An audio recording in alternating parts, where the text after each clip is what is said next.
पावसानं मजा करून आता उघडीप दिली होती. रानात बघावं तिकडे हिरवंगार दिसत होतं. पिकावर नवी टवटवी आली होती. म्हाताऱ्या माणसानं भुईला हाताचा रेटा देऊन उठावं तशी पावसात कुचमलेली पिकं वर उठली होती. जुंधळा डोक्याला लागू लागला होता. तंबाखू मिरचीतली तुटाळी आता नीट धरू लागली होती. आणि आऱ्या सुटून पसरलेल्या भुईमुगाला कळी सुटली होती. ऊन लागेल तशी पिकं वाढत होती.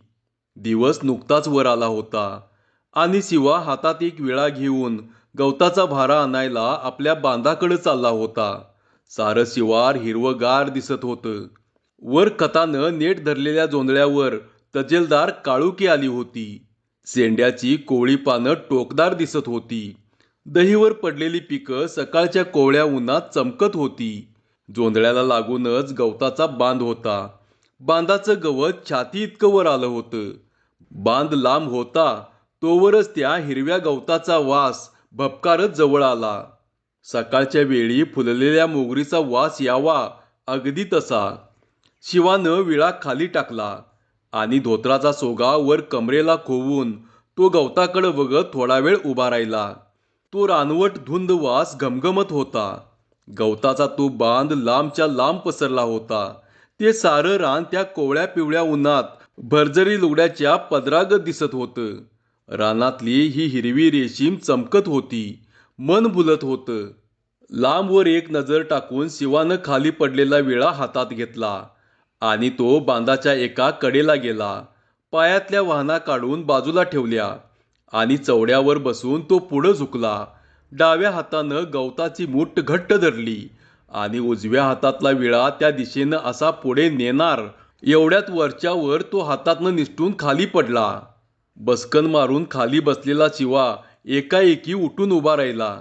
या तरण्या ताट्या गड्याचं अंग लाड लाड हालू लागलं. अंगात कापरा भरला. आपली नजर स्थिर ठेवून तो समोर बघतच उभा राहिला. तांबडं भडक जनावर न हलता सेफ्टीवर उभं होतं. खडं उभं, उगवतीला तोंड करून हलकेच तोंडानं सीळ घालत होतं. माणसाप्रमाणे सीळ घालणारा भुजंग त्यानं कधी पाहिला नव्हता. त्याचा तो आकारमान बघून शिवाला झेंडूच फुटला. अंगाला दरदरून घाम सुटला. त्याचा जागचा पायच उचलेना झाला. जनावराला फऱ्या रोग व्हावा तशा त्याच्या मांड्या थरथरू लागल्या. धड उभं राहता येईना झालं आणि मटकन खाली बसावं तर तीही छाती होईना झाली. थंडीनं अंगात हिव भरलं. डोल काठीगत राहिल्या जागी त्याचं अंग भेलकांडू लागलं. काय करावं हेच त्याला कळेना. जीव मुठीत घेऊन तो उभा राहिला. डोळ्याची पापणी न लावता टक लावून बघत राहिला. समोरचा भुजंगी तसाच निश्चल खडा होता. कोवळे किरण अंगावर पडून त्याची कांती भिंगागत चमकत होती. तोंडानं हलकेच सीळ घालता घालता तो डोलू लागला.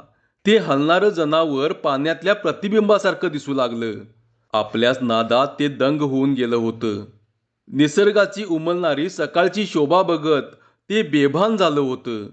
शिवाची छाती धडधडत होती. श्वास आवरता येत नव्हता. पाय स्थिर राहत नव्हते. बारीकशा आवाजानं अंगावर काटा उभा राहत होता. आणि एकाएकी भुजंगानं मान वळवली. शिवाकडं तोंड करून ते उभे राहिले. ते मुटक्यागत तोंड बघून शिवाची पाचावर धारण बसली. आता नजरानजर झाली होती. पाय काढावा तरी पंचायत होती. न राहून शिवानं एक पाऊल मागं घेतलं. पाय उचलताच ठिसकारून भुजंगानं फणा काढला आणि अंगाला मागं पुढं झोले देतच उभा राहिला. आता काही धडगत राहिली नव्हती. दैवावर हवाला ठेवून शिवानं एकाएकी भुईला लोटांगण घातलं. डोळे झाकून घेतले आणि दोन्ही हात एकत्र जोडून तो म्हणाला, "अरे बाबा, मी शरण आलोय. आता मारणारा तूच आणि तारणाराही तूच. काय चुकी घडली असली तर माफी करा. सांगा, का दर्शन दिलं आज?" फुतकार यायचे बंद झाले म्हणून शिवानं डोळे उघडून वर पाहिलं. भुजंग एकाएकी अदृश्य झाला होता. कसली खसपसही न करता तो गडप झाला होता. फक्त बांधावरच्या गवतानं भांग दिली होती आणि जळणाऱ्या उदाचा वास मागं दरवळत राहिला होता.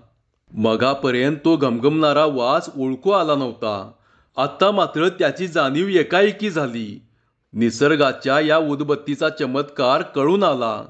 अजूनही शिवाचे हातपाय थरथरत होते. पोटात खड्डा पडला होता. थरथरत्या हातानं त्यानं खाली पडलेला विळा उचलून घेतला आणि कसाबसा तो खोपीवर आला. येता येताच त्यानं तंबाखूचा खुडा करत असलेल्या आपल्या काकाला हळी दिली आणि खोपीवर येऊन तो भुईला आडवा झाला. काका येण्याची वाट बघत पडून राहिला.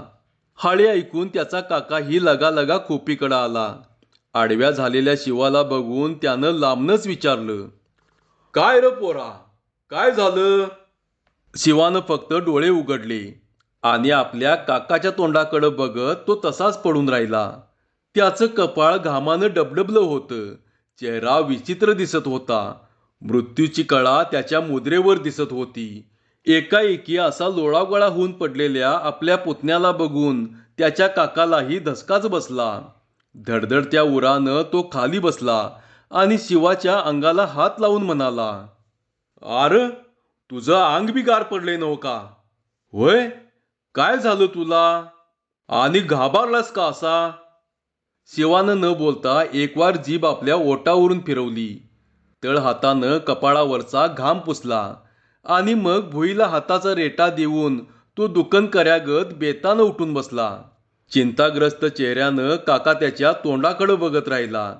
तसा आपल्या हातानं पायाच्या पेंढऱ्या दाबत शिवा म्हणाला, "आप्पा मरून आता 10 वर्ष झाले असतील नव?"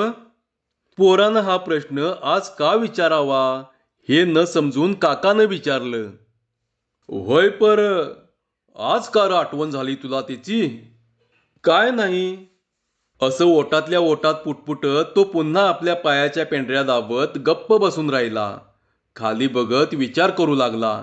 मान पुढं झुकवून काकानं विचारलं, "शिवा, ए पोरा, अर काय होतंय काय तुला? आणि अशा पेंढऱ्या का दाबायला लागलास?" "काका, पायातनं पेटकं यायला लागल्यात." "आ? त्या आणि कशानं?" यावर काही उत्तर न देता तो थोडा वेळ गप्पच बसून राहिला आणि स्वतःशीच बोलावं तसं त्यानं विचारलं, "काका, चिन काय बरं दिसत नाही." "का र? काय झालं?" "काय घडतंय आणि काय नाही कुणाला दक्कल."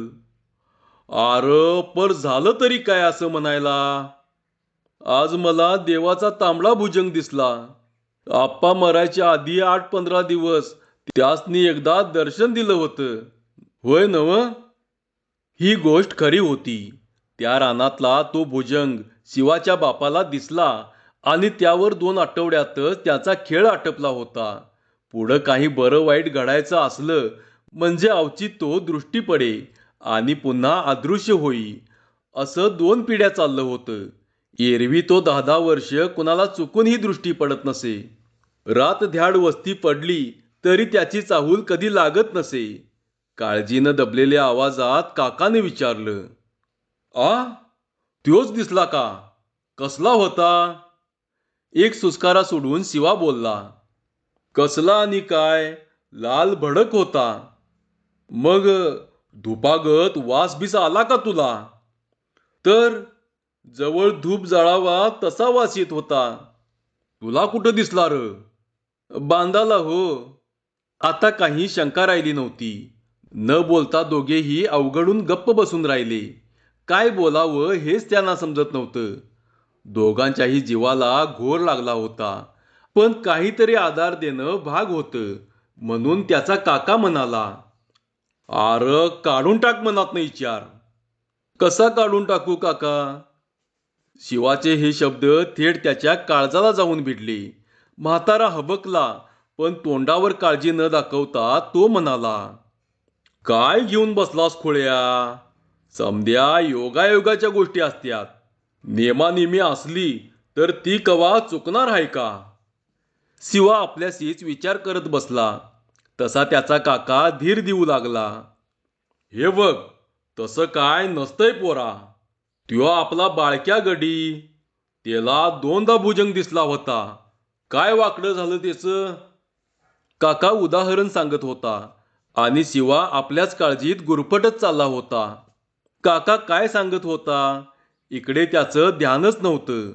पोराच्या मनातून विचार जात नाही हे बघून तो म्हणाला, अरे उठ, असा बसून राहू नकोस. असं खाली घेऊन काय होतंय? आणि विनाकारणी घोर का लावून घेतोस? उठ मर्दा, काय तरी कामाला लाग जा. काकानं त्याच्या हाताला धरून त्याला बळेच उठवले. तसा शिवा म्हणाला, नाही काका, मनच लागना झालंय कशात. अरे असं हातपाय गाळून काय होतंय? हातपाय गाळून काही उपयोग नव्हता, हे खरं होतं. शिवाला हे पटलं आणि खोपीतलं एक खुरपं घेऊन तो म्हणाला, जातो खाली. जुंधळा भांगलायचा हाय तो तरी भांगलतो. वय वय, जा, भांगल जा. असं म्हणून काकाही आपल्या तंबाखूच्या वावराकडे निघाला आणि जाता जाता पुढं बघूनच बोलला, जा, कामाला लाग जा. काय चिंता करू नकोस कसली. शिवा जोंधळ्याच्या रानाकडे गेला. मनात कसलाच न विचार आणता रानात गेला आणि जोंधळ्याचा एक आरा धरून तो भांगलन करू लागला. रानात खुरपं खेळवत पुढं चालला. दुपार झाली, तिसरा प्रहर झाला आणि दिवस मावळायला आला तसा त्याचा काका आपली कामं आवरून त्याच्या खोपीवर आला. शिवा खोपीत नव्हता. खोपीच्या आसपास बघितलं तर तिथंही कोणी नव्हतं. त्याच्या खोपीपुढंच काका थोडा वेळ उभा राहिला. पोरगं कुठं गेलंय हे त्याला उमजेना. तशी लांब रानात त्यानं नजर टाकली, पण शिवा कुठेच दिसत नव्हता. मग पुन्हा आत जाऊन त्यानं खोपीत बघितलं तर कोपऱ्याला झाकून ठेवलेलं भाकरीचं गटलं दिसत होतं. पोरानं दुपारची भाकरी खाली नव्हती. गटलं तसंच तिथं होतं. हे बघून त्याचं मन चरकलं. कामाच्या नादात दुपारी विचारपूस करायची राहून गेली होती. काका पुन्हा खोपीवर आला आणि जोंधळ्याच्या रानात अजून भांगलन तर करत नसेल असा विचार मनात येऊन तो लगालगा तिकडे गेला आणि शिवाला हाका मारू लागला. तरी पण ओ आली नाही. तसं त्याचं धाबं दणाणलं. तो आणि थोडा पुढे गेला आणि भांगलन झालेल्या एका आऱ्याच्या तोंडाशी उभं राहून त्यानं आत पाहिलं. शिवा पुढं बघून हातातलं खुरपं खेळवत होता. भांगलन करण्यात दंग झाला होता. काकानं पुन्हा हळी दिली तसा तो भानावर आला. काम सोडून उभा राहिला. भांगलेल्या आऱ्यात शिरून त्याच्याकडे जाता जाता काका म्हणाला, अरे कवाच्या काय सकाळ धरणं भांगलन करायला लागलास? अजून काम चालूच आहे होय तुझं? टाईम झालाय होय लई? अरे वर बघ की आबाळाकडं. बघ बघू दिस किती झालाय. डोक्याला लागलेल्या जोंधळ्याच्या पिकात उभं राहून शिवानं मान वर करून बघितलं. मावळतीला दिस चांगलाच कल्ला होता. दिस बुडाय गेलाय नव का? काका त्याच्या तोंडाकडेच बघत उभा राहिला. शिवानं गडबडीत बाटू गोळा केलं आणि त्याचा जंगी भारा बांधून तो काकाला म्हणाला, काका जरा हात लावा. काका आणि पुतण्या दोघेही खोपीवर आले. दानकन शिवानं डोक्यावरचा भारा खाली आदळला. तशी दावणीची जनावरं चटाटा उठून उभी राहिली. रेंदीचा चेहरा करून शिवा त्यांच्या तोंडाकडे बघत बोलला, तुम्हाला इसरलोच की र मी. सकाळ धरणं ना वैरण ना काडी. दिसभर माझ्या नावानं तळमळला असिला की र. गडबडीत भारा सोडत तो काकाला म्हणाला, आव सबन दिवस आज वैरणच घालायची विसरलो. माणूस असीन का कोण मी? काका म्हणाला, अरे तू तरी कुठं भाकरी खाली आज दुपारची? होय की, आम्हाला बी एकादसच घडली म्हणा. असं म्हणत त्यानं आधी भारा सोडला आणि दावणीला बाटूक टाकून काकाला म्हणाला, आज असं का झालंय तेच कळना. काय सुदच राहीना कशाची. पोरग पार हबकलंय. हे बघून काका पुढं झाला आणि त्याच्या खांद्यावर हात ठेवून म्हणाला, पोरा आता इथं थांबू नको. असाच थेट घरला जा. अर्धी कोर जाईल तेवढी भाकरी खा आणि गडद झोपून राहा. इथल्या वैरण काडीची काळजी करू नकोस. त्याचं बघून घेतो मी. काका तिथं थांबूच देईना. तसा निरुपाय होऊन तो घरी निघाला. त्यानं कसा तरी डोक्याला पटका गुंडळला आणि पायात पायतानं घालायला म्हणून तो इकडं तिकडं बघू लागला. पायतान कुठं दिसेनासं झालं. तसा तो गप्प उभा राहून विचार करू लागला. काकानं विचारलं, का र, काय झालं? काका, पायतान कुठं दिसत नाहीत हो. असं काय एक एक चिन्ह दिसायला लागलंय? आर कुठे इसरला असेल बघ. असं म्हणून काकाही इकडं तिकडं बघू लागला आणि शिवा म्हणाला, इथं नाही काका पायतान. तर मग कुठं आहेत? सकाळी बांधालाच राहिलंय ते. हातात काठी घेऊन दोघंही पुन्हा त्या बांधाकडे गेले. सकाळीच काढून ठेवलेल्या पायातल्या पायतानांचा जोड अजून तसाच तिथं पडला होता. गडबडीनं पायात घालून शिवा माघारी वळला आणि लांबनच बोट करून काकाला म्हणाला, त्या तिथं दिसला बघा. गवात कापायला मी असा खाली बसलो आणि एकाएकी शिळ ऐकाय आली. बघतोय तर भादर शेपटीवर खडा होता. ते बघून माझ्या हातातनं इळाच खाली पडला.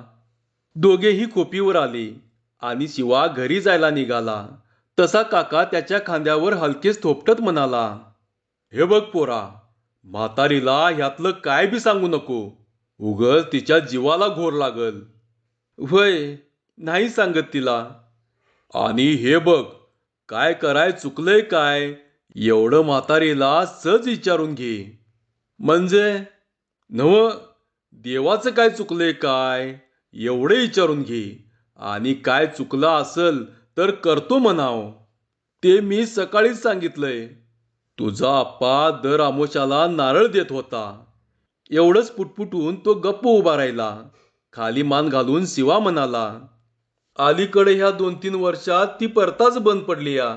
वरतीकडच्या रानातल्या पेराला कोंबडा बी बंद झालाय. पर हे बंद पडून आता 2-3 वर्ष झाली की काका. काका न बोलता उभा राहिला आणि नुसतं खुणावून म्हणाला, हा, असू दे ते. जा आता तू घरला. शिवा दिस मावळायला घरी आला. तशी म्हातारी म्हणाली, पोरा, का र लवकर आलास आज? आलो झालं. एवढंच म्हणून तो थेट आत गेला. तांब्याभर पाणी पायावर ओतून घेऊन बाहेर आला आणि भीतीला पाठ लावून बसून राहिला. पोराचा चेहरा मोहरा म्हातारीला काही निराळा दिसला. तिने खोदून खोदून विचारले, पण शिवानं काय थांगपत्ता लागू दिला नाही. जरा अंग मोडून आले, अंगात कणकण हाय, असं निमित्त सांगून त्यानं कसा तरी एक तुकडा गिळला आणि पुन्हा खालवर घालून तो गप्प पडला. सगळीकडं निजानीज झाली. तशी उशाची चिमणी फुकून म्हातारी कलंडली. पाय पोटाला घेऊन पडून राहिली. भरगच्च रात्र झाली. तरी शिवाच्या डोळ्याला डोळा लागत नव्हता. मनात विचारचक्र चालू झालं होतं. आणि रात्रीच्या त्या अंधारात एकाएकी त्याला शीळ ऐकाय आली. झटक्यासरशी तो उठून उभा राहिला आणि न कळत तोंडानं बोलून गेला, रत्ने, दिवा लाव ग जरा. म्हातारी एकाएकी उठून बसली. उशाची आगपेटी घेऊन तिनं काडी ओढली आणि चिमणी लावून झाल्यावर ती मान वर करून बघू लागली. शिवा थरथरत उभा होता. काय रे पोरा, काय झालं? असं म्हणत ती जवळ गेली आणि त्याला पोटाशी धरून म्हणाली, का भ्यालास र? सपान पडलं व्हय? शिवाची बोबडी वळली होती. तोंडातून शब्द फुटत नव्हता. सगळं अंग घामानं चिप्प भिजून गेलं होतं. ऊर धडधडत होता. गुडघ्यातनं पाय मोडल्यागत तो मटकन खाली बसला. तशी म्हातारी हबकली. भान हरपून मोठ्यानं म्हणाली, अरे माझ्या देवा, काय झालं रे बाबा तुला? शिवा, ए शिवा. शिवानं धोत्राच्या सोग्यानं तोंडावरचा घाम पुसला आणि स्वतःला सावरून तो म्हणाला, काय नाही बा, सपान पडलं होतं वाटतंय. म्हातारी तशीच बघत राहिली. तसा पुन्हा तो म्हणाला, सपान पडलं होतं ग. जा, जा झोप जा तू. म्हातारीनं दिवा विझवला आणि अंगावर वाकळ घेत ती म्हणाली, रत्नेची आठवण झाली तुला? रत्ने म्हणून हाक मारायला ती काय घरात हाय होय इथं? खरंच असं कसं घडलं हे त्याला कळत नव्हतं. तोंडातनं रत्ने हे नाव कसं आलं? ती तर बाळणपणाला माहेरी गेली होती. त्याला चांगले 2 महिने झालेले असताना असं एकाएकी तिचं नाव आपल्या तोंडात काय यावं बरं? शिवा विचार करत पडून राहिला. रात्र उलटत गेली. तसा दोघांचा डोळा लागला आणि केव्हा मध्यानरात्री माहेरी बाळणपणाला गेलेली त्याची बायको हळूच दार उघडून आत आली आणि त्याच्या पायाशी बसून म्हणाली, काय होतंय तुम्हाला? मला? व्हय, तुम्हालाच. नाही बा, मला काय होईत नाही. मला तुझीच काळजी लागली या. ती त्याचा पाय दाबत दाबत खाली वाकून म्हणाली. होय, माझी काळजी कराय काय झालंय? मी तर खाऊन पिऊन चांगली बोक्यागत झाली या बघा. तो उठून बसला आणि तोंड बंद करून हळू आवाजात म्हणाला, आईला सांगायची नाही गोष्ट.